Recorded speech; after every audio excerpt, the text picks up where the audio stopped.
ওম নমঃ শিৱায় ওম নমঃ শিৱায় ওম নমঃ শিৱায় নমস্কাৰ বন্ধুসকল পোনপ্ৰথমে আপোনালোকক স্বাগতম জনাইছোঁ এষ্ট্ৰশক্তি আছাম ইউটিউব চেনেললৈ বন্ধুসকল আজি এই ভিডিঅ'ৰ যোগেদি আপোনালোকে জানিব পাৰিব মেঘ আৰু বৃষ ৰাশিৰ গ্ৰহৰ গতিবিধিৰ ওপৰত ভিত্তি কৰি নৱেম্বৰ মাহৰ মাহেকীয়া ৰাশিফলৰ বিস্তৃত বৰ্ণনা বন্ধুসকল আপোনালোকৰ যিসকলে মোৰ চেনেলটো ছাবস্ক্ৰাইব কৰা নাই অনুগ্ৰহ কৰি তেওঁলোকে মোৰ চেনেলটো ছাবস্ক্ৰাইব কৰি দিব বুলি আশা ৰাখিলোঁ এতিয়া আমি ভিডিঅ'টোলৈ আগবাঢ়োঁ মেঘ ৰাশিৰ নৱেম্বৰ মাহৰ মাহেকীয়া ৰাশিফল গ্ৰহৰ গতিবিধি আৰু প্ৰভাৱ নৱেম্বৰ মাহত মেঘ ৰাশিৰ অধিপতি মংগল গ্ৰহ মিথুনৰ তৃতীয় ঘৰত অৱস্থান কৰি যোগাযোগ সাহস আৰু ভ্ৰমণত উৎসাহ যোগাব শুক্ৰ তুলাত ৭ ঘৰত থাকি সম্পৰ্ক আৰু অংশীদাৰিত্বত মধুৰতা আনিব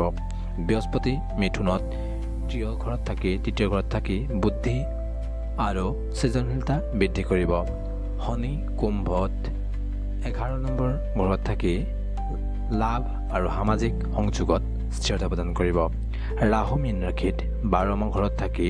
ব্যয় আৰু গোপন শত্ৰুৰ সৃষ্টি কৰিব পাৰে কিন্তু কেতু কন্যাত 6 ঘৰত থাকি প্ৰতিযোগিতাত জয় আৰু স্বাস্থ্যত সহায় কৰিব সূৰ্য মাহৰ আৰম্ভণিতে বৃশ্চিকত 8 ঘৰত থাকি গোপনীয়তা বৃদ্ধি কৰিব পিছত ধনুত 9 ঘৰলৈ গৈ উচ্চ শিক্ষা আৰু ভাগ্যত উৎসাহ যোগাব সামগ্ৰিক বিশ্লেষণ এই মাহটো মেঘ ৰাশিৰ জাতক জাতিকাৰ বাবে সাহস যোগাযোগ আৰু নতুন প্ৰকল্পৰ মাহ হিচাপে প্ৰমাণিত হ'ব আপোনাৰ নেতৃত্বৰ গুণ আৰু উৎসাহে কৰ্মক্ষেত্ৰত আৰু ব্যক্তিগত জীৱনত নতুন দিশ মুকলি কৰিব বেছি সোৱাদ সিদ্ধান্তৰ পৰা অলপ সাৱধান হ'ব লাগিব ব্যক্তিগত জীৱনৰ ক্ষেত্ৰত নতুন পৰিকল্পনা আৰু ভ্ৰমণৰ সুযোগ পাব ভাই ভনী বা ওচৰ চুবুৰীয়াৰ সৈতে সম্পৰ্ক এই মাহটোত মজবুত হ'ব নিজৰ লক্ষ্যৰ দিশত সাহসেৰে আগবাঢ়ক প্ৰেম আৰু দাম্পত্য জীৱনৰ ক্ষেত্ৰত উৎসাহ আৰু আকৰ্ষণ বাঢ়িব অবিবাহিতসকলে নতুন সম্পৰ্কৰ সুযোগ পাব য'ত যোগাযোগৰ মাধ্যমেৰে আৰম্ভ হ'ব বিবাহিত জীৱনত পাৰ্টনাৰৰ সৈতে মুকলি কথা বতৰা আৰু ভ্ৰমণে সম্পৰ্কত মধুৰতা আনিব ইয়াৰ পিছত শিক্ষাৰ ক্ষেত্ৰত ছাত্ৰ ছাত্ৰীৰ বাবে যোগাযোগ লিখা মেলা বা পৰ্য্যায়মূলক পৰীক্ষাত উৎকৃষ্ট ফল আপুনি দেখুৱাব পাৰিব এই মাহটোত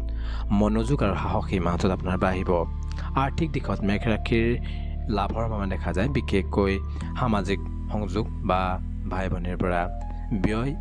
নিয়ন্ত্ৰণ কৰক আৰু এই মাহটোত বিনিয়োগৰ আগতে আপুনি ভালদৰে পৰ্যবেক্ষণ কৰি সেই বিনিয়োগৰ ক্ষেত্ৰত আগবাঢ়িব কৰ্মজীৱনৰ ব্যৱসায়ৰ কৰ্মক্ষেত্ৰত নতুন প্ৰকল্প বা যোগাযোগৰ সুযোগ আহিব আপোনাৰ সাহসৰ এই মাহটোত প্ৰশংসা লাভ কৰিব ব্যৱসায়ত অংশীদাৰিত্ব বা বিপণীত সফলতা লাভ কৰিব স্বাস্থ্যৰ ক্ষেত্ৰত মূৰৰ বিষ বা চকুৰ সমস্যাৰ পৰা সাৱধান হ'ব লাগিব নিয়মিত ব্যায়াম আৰু যোগাভ্যাসে উৎসাহ বজাই ৰাখিব জ্যোতিষৰ উপায় হৈছে মংগলৰ শান্তিৰ বাবে প্ৰতি মংগলবাৰে হনুমান চালিচা পাঠ কৰক আৰু ৰঙা ফুল অৰ্পণ কৰক শুক্ৰৰ প্ৰভাৱত শুক্ৰবাৰে বগা ফুল অৰ্পণ কৰিব ৰাহুৰ প্ৰভাৱ কমোৱাৰ বাবে দুৰ্গা পূজা এই মাহটোত কৰিব এতিয়া আমি ইয়াৰ পিছত ৰাখি বৃষ ৰাশিলৈ আগবাঢ়োঁ বৃষ ৰাশিৰ মাহেকীয়া ৰাশিফল গ্ৰহৰ গতিবিধি আৰু প্ৰভাৱ নৱেম্বৰ মাহত বৃষ ৰাশিৰ অধিপতি শুক্ৰ গ্ৰহ তুলাত 6 ঘৰত অৱস্থান কৰি কৰ্ম আৰু স্বাস্থ্যত সহায় কৰিব কিন্তু প্ৰতিযোগিতা বৃদ্ধি কৰিব এই মাহটোত মংগল মিথুনত 2 ঘৰত থাকি 2 নম্বৰ ঘৰত 2য় ঘৰত থাকি আৰ্থিক উৎসাহ যোগাব বৃহস্পতি মিথুনত 2য় ঘৰত থাকি ধন আৰু পৰিয়ালত সমৃদ্ধি আনিব শনি কুম্ভত 10 নম্বৰ ঘৰত থাকি কৰ্ম জীৱনত শৃংখলা আৰু দীৰ্ঘম্যাদী সফলতাৰ প্ৰদান কৰিব ৰাহু মীনত 11 ঘৰত থাকি লাভত নতুনত্ব আনিব কিন্তু কেতু কন্যাত 5 ঘৰত থাকি সৃজনশীলতা বা সন্তানৰ ক্ষেত্ৰত বাধাৰ সৃষ্টি কৰিব পাৰে সূৰ্য বৃশ্চিকত 7 ঘৰত থাকি সম্পৰ্কত আত্মবিশ্বাস যোগাব পিছত ধনু 8 ঘৰলৈ গৈ গোপনীয়তা বৃদ্ধি কৰিব সামগ্ৰিক বিশ্লেষণ এই মাহটো বৃষ ৰাশিৰ জাতক জাতিকাৰ বাবে স্থিৰতা ধন আৰু কঠোৰ পৰিশ্ৰমৰ মাহ হ'ব আপোনাৰ ব্যৱহাৰিক দৃষ্টিভংগী আৰু ধৈৰ্যই অধিক আৰ্থিক আৰু কৰ্মজীৱনত সফলতা আনিব অত্যাধিক স্থিতিশীলতাৰ কাৰণে নতুন সুযোগ আপুনি হেৰুৱাব পাৰে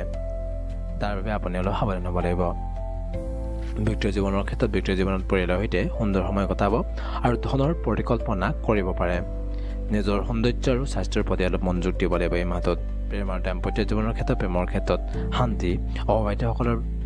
দীৰ্ঘম্যাদী সম্পৰ্কৰ কথা চিন্তা কৰিব পাৰে এই মাহটোত। বিবাহিত জীৱনত পাৰ্টনাৰ সৈতে সৰু উপহাৰ বা সময় কটোৱাটো মধুৰতা আনিব আপোনাৰ জীৱনলৈ। শিক্ষাৰ ক্ষেত্ৰত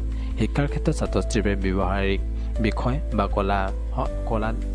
সফলতা লাভ কৰিব। গ্ৰুপ ষ্টাডি বা প্ৰকল্পত এই মাহটোত মনোযোগ আপোনাৰ বাঢ়িব। আৰ্থিক দিশত সমৃদ্ধিৰ সম্ভাৱনা, সঞ্চয় আৰু বিনিয়োগৰ বাবে এই মাহটো উপযুক্ত সময় হিচাপে প্ৰমাণিত হ'ব। কিন্তু অপ্ৰয়োজনীয় খৰচৰ পৰা এই মাহটো অলপ নিয়ন্ত্ৰণ কৰি ৰাখিবলৈ নিজকে চেষ্টা কৰিব। কৰ্মজীৱনৰ ব্যৱসায়ৰ কৰ্মক্ষেত্ৰত কঠোৰ পৰিশ্ৰমৰ ফল লাভ কৰিব পাৰিব। পদোন্নতিৰো এই মাহটোত সম্ভাৱনা দেখা যায়। ব্যৱসায়ত স্থিৰ গতি আৰু নতুন বিনিয়োগৰ সুযোগ এই মাহটোত আহিব। স্বাস্থ্যত পেটৰ সমস্যা আৰু ডিঙিৰ সমস্যাৰ পৰা অলপ সাৱধান হ'ব লাগিব। সুষম খাদ্য আৰু পানী বেছিকৈ গ্ৰহণ কৰিব। জ্যোতিষৰ উপায় হৈছে এই মাহটোৰ বাবে বৃষ ৰাশিৰ শুক্ৰৰ শান্তিৰ বাবে শুক্ৰবাৰে বগা ফুল অৰ্পণ কৰিব আৰু শুক্ৰৰ মন্ত্ৰ জপ কৰিব। বৃহস্পতিৰ প্ৰভাৱৰ বাবে হালধীয়া বস্তু দান কৰিব আৰু কেতুৰ প্ৰভাৱৰ বাবে গণেশৰ পূজা কৰিব। এইখিনি কৰিলে আপুনি এই মাহটোত থকা